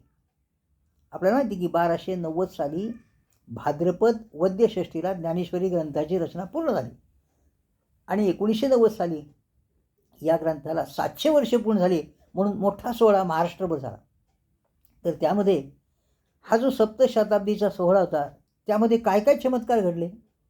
पहिली गोष्ट, एक हरिलक्ष्मण जोशी नावाचे ग्रस्त होते. हरिलक्ष्मण जोशी, वय 77. त्यांनी काय केलं तर त्यांनी ज्ञानेश्वरी ग्रंथाचं भाषांतर इंग्रजीमध्ये केलं. 77 वय, लक्षात घ्या. आणि त्यांनी सांगितलं की काय नाही, माऊलींनी त्यांच्या कृपेमुळे हे झालं, माऊलींच्यामुळं मी हे काम करू शकलो. त्यानंतर आणखीन एक सांगतो तुम्हाला. कर्नाटकामध्ये हेबळ्ळी नावाचं एक गाव आहे. या ठिकाणी एक सत्पुरुष आहेत, अजूनही आहेत ते. दत्तांना अवधूत महाराज हे त्यांचं नाव. ते गोंदवलेकर महाराजांचे अनुगृहीत आहेत. तर त्यांनीसुद्धा या ज्ञानेश्वरीचं कानडी भाषेत भाषांतर केलं आणि त्यांनी सांगितलं की हे काम माझ्याकडून मी नाही केलं, माऊलींनी माझ्याकडून ते करवून घेतलं. एवढंच नाही, आजसुद्धा काही काही वेळेला पहा तुम्ही की जेव्हा माऊलींची पालखी ज्येष्ठ वद्य अष्टमीला आळंदीहून पंढरपुराकडे निघते तेव्हा कळस हलतो. अनेक भाविकांना तो हलणारा कळस दिसतो. हा चमत्कार आजही घडतो. आता समाधी सोहळा जो काही झाला ना कार्तिक वद्य त्रयोदशीच्या दिवशी, तर तो त्याला दशमीपासूनच सुरुवात होते. एकादशीच्या दिवशी त्या काळात माऊलींचं कीर्तन झालं. द्वादशीच्या दिवशी नामदेव महाराजांचं कीर्तन झालं. त्यानंतर द्वादशीच्या संध्याकाळच्या वेळेला आणखीन एका माणसाचं कीर्तन झालं. त्यांचं नाव आहे कान्होबा फाटक. शिरूर तालुक्यामध्ये केंदूर पाबळ नावाचं गाव आहे, तिथले हे होते आणि त्यांना तो त्यावेळेला मान मिळाला होता. आजही त्यांचा वंश त्या केंदूर पाबळ या गावामध्ये आहे आणि त्यांच्या वंशजाला आजही पण द्वादशीचं खिरापतीचं किंवा प्रसाद कीर्तन म्हणतात जे संध्याकाळी होतं ते करण्याचा मान आजही त्यांना मिळतोय. म्हणजे पहा कसं माऊलीचं चरित्रातलं हे वेगळे पण तुम्हाला त्या ठिकाणी कसं दिसतंय ते पहा. त्यानंतर या ठिकाणी मग एकादशीच्या दिवशी माऊलींचं कीर्तन, द्वादशीच्या दिवशी नामदेवांचं कीर्तन, संध्याकाळी या पाठकांचं कीर्तन. त्रयोदशीच्या दिवशी माऊलींनी इंद्रायणीचं स्नान केलं. त्यानंतर मग ते आल्या समाधीस्थानी. त्या समाधीस्थानाची सगळी सोय, स्वच्छ करणं, समाधीसाठी जे काही लागतं ते आणणं, हे सगळं नामदेव महाराजांच्या मुलांनी केलं. आणि मग रुक्मिणीनं या ठिकाणी त्यांना औक्षण केलं. पहा, आताच 15 दिवसापूर्वी कार्तिक महिन्यातली शुद्ध पक्षातली एकादशी होऊन गेली. काय झालं 725 वर्षापूर्वी, 27 वर्षापूर्वी जेव्हा ही सगळी मंडळी तीर्थयात्रा करून आली होती, नामदेव महाराज वगैरे सगळी मंडळी उत्तर भारतातली तीर्थयात्रा करून आली होती, तर त्या दिवशी त्यांनी तिथं पंढरपूरला माऊंदं घातलं बरं का. तर माऊंदं घातलं त्यावेळेला कीर्तनांच्या माध्यमातून लोकांना अमृत मिळालं चाखायला, कारण कीर्तनामध्ये अमृताची गोडी असते. तो प्रसाद मिळाला, कीर्तनाचा प्रसाद, चांगला ऐकण्याचा प्रसाद मिळाला आणि नंतर गोडधोडाचं जेवण पण मिळालं. आणि हे सगळं झाल्यानंतर लोक सगळे आनंदी होते, खुश होते अगदी. तेवढ्याच माऊलींनी समूहाकडे पाहून हात वर केला आणि ते पांडुरंगाशी बोलायला लागले.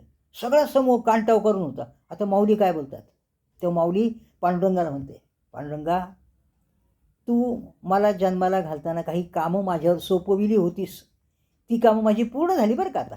आता मला निजधामाला यायचं आहे, तर परवानगी दे. तेव्हा या ठिकाणी सगळा समाज एकदम हळहळला, अगदी स्तब्ध झाला, काही सूचना झालं. माऊली, हे काय प्रकार आहे, तुमचं काय जाण्याचं वय काय आणि ह्या क्षणाला? अशा रीतीनं या ठिकाणी सगळ्यांनी थोडीशी मनातून नाराजीच व्यक्त केली होती. खूप हळहळले होते, कारण 22व्या वर्षी कुठे जाणं असतं का? आज आपण पाहतो काही काही लोकांची इतकी काही वय वाढली, अक्षरशः सगळी मंडळी त्यांची जाण्याची वाट पाहतात. आणि माऊलींच्याबद्दल जेव्हा असं ते म्हटले आणि पांडुरंगाने त्यांना परवानगी दिली, फक्त त्यांना सांगितलं की तू आळंदी येथे या कार्तिक वद्य त्रयोदशीला समाधी घे, संजीवन समाधी घे. एवढंच नाही, पांडुरंगाने शब्द दिला, मी येईन बरं का तिथे, मी एकटाच नाही, माझ्या सौभाग्यवतीला म्हणजे रुक्मिणी ताईंनासुद्धा मी आणेल, असं ते म्हटले. आणि मग काय, त्या दिवशी खूप लोक जमा झाले, देवदेवता, सगळं संत मंडळी. आणि मग माऊलींचं औक्षण कोणी केलं? रुक्मिणी मातेनं माऊलींचं औक्षण केलं. तुकोबा एका ठिकाणी म्हणून गेले, याजसाठी केला होता अट्टहास, शेवटचा दिस गोड व्हावा. आपल्या जीवनातला शेवटचा दिस गोड होणं हे फार महत्त्वाचं असतं. तेव्हा माऊलींना औक्षण या रुक्मिणी मातेनं केलं. एवढंच नाही तर एक हात पांडुरंगाने धरला, एक हात निवृत्तीनाथाने धरला आणि त्यांना समाधीगृहाकडे नेलं. समाधीगृहात नेलं. तिथे या ठिकाणी मृगाजीन टाकलं होतं. त्या मृगाजीनावर माऊली बसली. त्यानंतर या माऊलींनी पद्मासन घातलं, भीम मुद्रा लावली, उत्तरेकडे तोंड केलं, 9वा अध्याय म्हटला. आपल्या हातात जो दंड होता तो तिथे रोवला. आज जो अजान वृक्ष आहे ना, तो त्या दंडातून आलेला वृक्ष आहे. आणि 9वा अध्याय म्हणून त्यांनी ही संजीवन समाधी घेतली. मग पांडुरंग आणि निवृत्तीनाथ हे समाधीगृहाच्या बाहेर आले, शिळा बसवली आणि लगेच निवृत्तीनाथ तिथे या ठिकाणी धाडकन खाली कोसळले. याला म्हणतात निवृत्ती वृत्तीवर येणे. आणि समाज तर सगळे आपल्या डोळ्यामध्ये अश्रू हे साठवून ठेवले होते.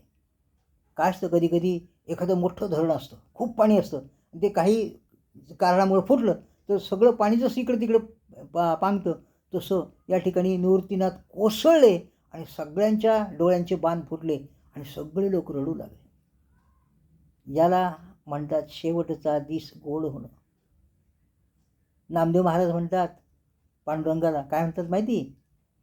नामा म्हणे देवा पेटला हुताशन, करा समाधान निवृत्तीचे. आणि पांडुरंगाकडे पाहतात तर पांडुरंगच रडत होता. एका रडणाऱ्या माणसाने दुसऱ्या रडणाऱ्या माणसाची काय समजूत घालावी? नामदेवसुद्धा बापुडवाणी होऊन गेले होते, अशी परिस्थिती झाली होती. तर अशा प्रकारचा हा समाधी सोहळा आहे की सगळं जग हळहळलं. आणि आजही आपण पाहतो, आज 727 वर्ष होऊन गेली आहेत, अजूनही या ठिकाणी माऊली उंच्यावरचं जे प्रेम आहे ते यत्किंचितही कमी होत नाही, वाढतंय वाढतंय वाढतंय. लाखो लोक येतात, आपल्या पदरच्या खर्चाने येतात, न बोलावता येतात. इतके उपकार माऊलींनी तुमच्या आमच्या सर्व जीवांच्यावर केले आहे. कारण त्यांचा संदेशच आहे. आपल्याला माहिती की 1990 सालामध्ये आपल्याकडे विश्वी जागतिकीकरणाचे वारे सुरू झाले. मग ते व्यापारीकरण म्हणा, उदारीकरण म्हणा, जग जवळ येणं म्हणा. युरोपामध्ये आपल्याला माहिती सगळ्या देशांमध्ये चलन आज एकच आहे. तर हे अशा प्रकारे झालं. पण माऊलीने हे 13व्या शतकात सांगितलं ना. हे आहे का माहिती? हे विश्वची माझे घर, ऐशी मती जयांची स्थिर, किंबहुना चराचर आपणच झाला, हे माऊलीने म्हटले. एवढंच नाही, जे जे भेटे भूत ते ते मानिजे भगवंत, हा भक्तियोग निश्चित जाण माझा, असं माऊली 13व्या शतकात म्हणून गेली. तुम्ही आज सांगताय हो, आणि त्याचं कौतुक करताय काय तुम्ही? आमच्या माऊलीने 13व्या शतकात सांगितलं. ऐका नाही माऊलींचे वेगळे पण जगाला जे 21व्या शतकात समजलं, 20व्या-21व्या शतकात, ते माऊलीनं 13व्या शतकात समजलं होतं. हे माऊलींचं वेगळे पण आहे, हे लक्षात घ्या तुम्ही. आणि अशा रीतीनं या ठिकाणी अशी ही माऊली समाधिस्थ झाली. आता मी शेवटाकडे येतो. तर आपल्याला माहिती आहे की रघुनाथ माशेलकर हे शास्त्रज्ञ आहेत. गोव्याजवळ माशेल नावाचं गाव आहे. एकदा ते या ठिकाणी पुणे विद्यापीठामध्ये कुलगुरू होते पहा. तर त्यावेळेला राष्ट्रपती कलाम साहेब आले आणि ही कुलगुरूची निवड प्रक्रिया चालू होती. वर्तमानपत्रामध्ये बरंच येत होतं, काहीतरी घोळ चालला आहे, कोणाची निवड करायची निश्चित नाही, फार वेळ चालला आहे, विद्यापीठाला कुलगुरू नाही. वर्तमानपत्राचं कामच आहे. आणि मग कलाम साहेब आले, त्यांच्या कानावर केलं. त्यांनी त्या संबंधित समितीला बोलावलं आणि सांगितलं काय प्रकार आहे. त्यांनी सांगितलं 3 लोकांची आम्ही नावं निश्चित केले, त्यांना द्या म्हणे माझ्याकडे पाठवून. मग त्यातला पहिला जण आला. कलाम साहेबांनी त्यांना काय प्रश्न विचारावा, तुमचे आईवडील कुठे आहेत? तर पहिल्यांदा सांगितलं माझे आईवडील गावाकडे आहेत. हां, जा म्हणे. दुसऱ्याला विचारलं, मी थोडक्यात सांगतो हां. दुसऱ्याला विचारलं, की तुमचे आईवडील कुठे आहेत? त्यांनी सांगितलं, माझ्या भावाकडे आहेत. आणि तिसरा आला, त्याला सांगितलं, तुमचे वडील कुठे आहेत? त्यांनी सांगितलं, माझ्या 6व्या वर्षी माझे वडील वारले. माझी आई अंजनी ही मग मुंबईला आली. लोकांच्या घरी धुणे भांडे अशा प्रकारची कामं केली आणि तिनं मला मोठं केलं. आज मी शास्त्रज्ञ झालो आहे. आणि आई माझ्याकडे नाही, मी आज आईकडे राहतो, अशा प्रकारचे उद्गार माशेलकरांनी करामसाहेबांना ऐकवले. करामसाहेबांच्या डोळ्यामध्ये पाणी आलं आणि ताबडतोब सांगितलं, की यांना कुलगुरुपद देऊन टाका, त्यांची नेमणूक करा. आता बघा, एक साधी आई आपल्या मुलाला कुलगुरू करते, का बरं का? एक साधी आई आपल्या मुलाला कुलगुरू करते, तर ही माऊली आपल्यासाठी काय करणार नाही बरं? सांगा मला तर. फक्त आपण तिथे गेलं पाहिजे आणि तसं वागलं पाहिजे. आपल्यासाठी वाटेल ते देईल, वाटेल ते आपल्या इच्छा या ठिकाणी पूर्ण करेल. एवढं माऊलीच्यामध्ये सामर्थ्य आहे. आपल्याला नवल वाटेल, हे जे पसायदान आहे ना, पसायदान हे तो विश्वगीत आहे. प्रत्येक देशाला राष्ट्रगीत असतं, पण त्या राष्ट्रगीताला जो मान असतो तो त्या देशापुरताच असतो. पण माऊलींचं जे पसायदान आहे, की जे विश्वकल्याणासाठी त्यांनी मागितलं, हे पसायदान आज विश्वगीत होऊ शकतं, इतकं श्रेष्ठ ते आहे. एवढंच नाही, माऊलींचं साहित्यसुद्धा, ज्ञानेश्वराचा ग्रंथसुद्धा आज आपल्याला माहिती की नोबेल पारितोषिक साहित्याला दिलं जातं. आपल्याकडे रवींद्रनाथ टागोरांना गीतांजलीच्या संदर्भात मिळालेला आहे. आपला ज्ञानेश्वरीसारखा ग्रंथसुद्धा दरवर्षी नोबेल आपल्यालाच मिळावं इतक्या श्रेष्ठतेच आहे, पण नाही मिळालं अजून. कारण आम्ही तिथपर्यंत गेलोच नाही अजून. जायला पाहिजे, ते मांडलं पाहिजे. अहो, ते जेव्हा लहान मुलं असतं ते सुद्धा म्हणतो, मला भूक लागली, आई मला दूध पाज तू, म्हणावं लागतं, ओरडावं लागतं. आम्ही ते केलं नाही अजून. ज्ञानेश्वरांनी या मराठी भाषेला ओवी दिली. ज्ञानेश्वरांनी या मराठी भाषेला ओवी दिली. 4 लोक आपल्या महाराष्ट्रात होऊन गेले. त्या 4 लोकांनी मराठी साहित्याला ज्या देणग्या दिल्यात, माऊलींनी ओवी दिली, तुकोबांनी अभंग दिले, वामन पंडितांनी श्लोक दिले आणि मोरोपंतांनी आर्या दिली. ज्ञानेश्वरांची ओवी प्रसिद्धच. बाबा महाराज ज्यांचं नुकतंच वैकुंठ गमन झालं, ते नेहमी म्हणायचे की ज्ञानेश्वरांची ओवी म्हणजे कशी आहे, तर ज्ञानेश्वरांची ओवी खूप गोड आहे. आतूनही गोड आणि बाहेरूनही गोड, शब्दही गोड, अर्थही गोड, अशी त्यांची ओवी आहे. जशी चितळ्याची बाकरवडी प्रसिद्ध आहे ना, तसं ज्ञानेश्वरांची ओवी ही प्रसिद्ध आहे. आपल्याला माहिती की नाथ महाराजांना एकदा स्वप्न पडलं आणि त्या स्वप्नात माऊली आले आणि सांगितलं, हा जो अजान वृक्ष आहे त्याची मुळी माझ्या गळ्याला लागली, तर तू खाली ये समाधीमध्ये आणि ती मुळी काढ, माझ्या घशाला टोचते. याच्यातून एकच फक्त गोष्ट सांगायची की एकनाथ महाराजांनी ज्ञानेश्वरीची शुद्ध प्रत तयार केली, ते खाली उतरले वगैरे सगळं ते काय झालं. तर अशा रीतीनं म्हणजे कसे चमत्कार घडतात. आज आपल्याला माहिती की जसं तुकाराम महाराज हे नामदेवांचे अवतार आपण मानतो किंवा वारकरी संप्रदाय मानतो, तसं नाथ महाराज हे ज्ञानोबाचे अवतार आहे ते म्हणतात. त्या नाथबाबांनी लिहिले, ज्ञानेशाच्या पाठी ओवी करील जो मराठी, जाण अमृताचे ताटी त्याने नरोटी ठेवली. अशा प्रकारची ओवी ही माऊलींनी दिली. म्हणजे माऊलींचं योगदान किती आहे मराठी भाषेला. माझा मराठाची बोलू कौतुके, अमृतातेही पैजा जिंके, ऐशी अक्षरे रसिके मिळविन. अशा प्रकारचे हे अमृत इतकी गोडी या मराठी भाषेला, या आपल्या मराठी भाषेला, मातृभाषेला ही त्यांनी दिली. आणि आज पहा काय आपल्या मराठी भाषेची स्थिती आहे. आज जिल्हा परिषदेच्या मराठी माध्यमाच्या शाळा ओस पडल्यात आणि इंग्रजी माध्यमाच्या शाळांचं पेव फुटलं आहे. किती वाईट परिस्थिती आहे. एक 2-3 दिवसापूर्वी एक क्लिप ऐकली मी. त्यामध्ये असा मजकूर होता की एक मनुष्य असतो, थोडासा वय झालेलं असतं 45-50, आणि तो आपण ज्या शाळेत शिकलो त्या शाळेजवळून जात होता. तर त्याला असं दिसलं ती शाळेची इमारत खूप पडझड झालेली आहे, जुनीपण झाली. तेव्हा तो म्हणतो, मला हिने उभं केलं आयुष्यामध्ये माझ्या देहाची इमारत, पण ती स्वतः पडली. आणि नंतर परत त्याचा मजकूर आला की मी जेव्हा माझ्या मुलांच्या शाळेजवळून जात होतो तेव्हा मला असं दिसलं की या शाळेच्या इमारती मोठ्या डौलानं उभ्या आहेत, पण माझ्यासारखे असंख्य पालक आज पडलेले आहेत. तेव्हा अशा प्रकारे ही वारकरी संप्रदायाची इमारत या माऊलींनीचा पाया रचला आणि तुकोबाने तो कळसाला नेला. अशा प्रकारचे हे माऊली ज्ञानेश्वर महाराज त्यांची ही समाधी सोहळ्यानिमित्त आपण अलौकिकत्व त्यांच्या चरित्राच्या आधारे पाहतो. आणि आता शेवट करताना मी एवढंच सांगेल की स्टीफन हॉकिन्स नावाचे शास्त्रज्ञ आहेत. त्यांनी सांगितलं की आज आपण पाहतो जगामध्ये कुठेही शांतता नाही, बंधुभाव नाही, हिंसा वाढली, हेवेदावे वाढले, रक्तपात वाढले, माणुसकीच राहिली नाही कुठं. आज आपण पाहतो की रशियानं युक्रेनवर हल्ला केला, अजूनही ते युद्ध चालूच आहे. युनो नावाची जागतिक संघटना शांतता प्रस्थापित करण्याकरता स्थापन झाली 1945 साली, अजूनही ती बघ्याचीच भूमिका घेत आहे. हे युद्ध अजून थांबलं नाही. किंवा पॅलेस्टाईन लोकांनी इस्रायलवर हल्ला केला, गाझापट्टीमध्ये आजही ते चालू आहे. किंवा आपल्या समाजामध्ये सुद्धा या आरक्षणावरून एकमेकांचे जातीचे लोक आज एकमेकांच्या पुढे भारत पाकिस्तानसारखे उभे ठाकले. म्हणजे अशा प्रकारचे अशांततेचं वातावरण आहे.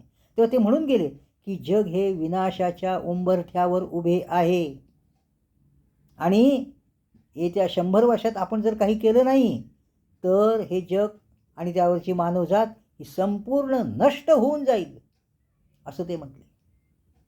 अर्थात विजय भटकर, ज्यांना महासंगणक तज्ज्ञ शास्त्रज्ञ म्हणतात, माशेलकर काय, विजय भटकर काय, हे माऊलींचे भक्तच आहेत.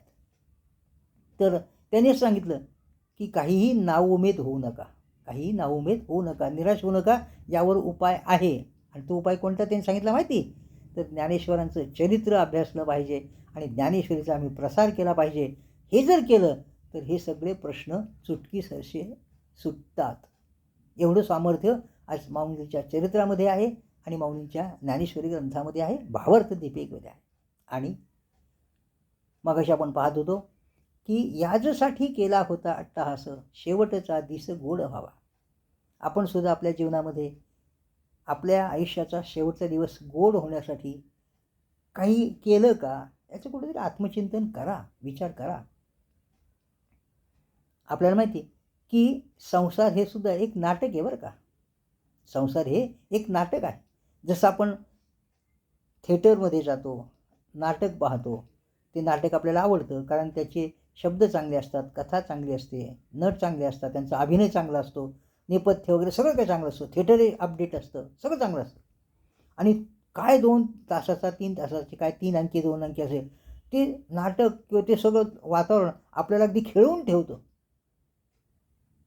आणि आपल्याला त्याचं तिकिटाचं मोलसुद्धा मोजावं लागतं. हल्ली तिकीटही खूप वाढले.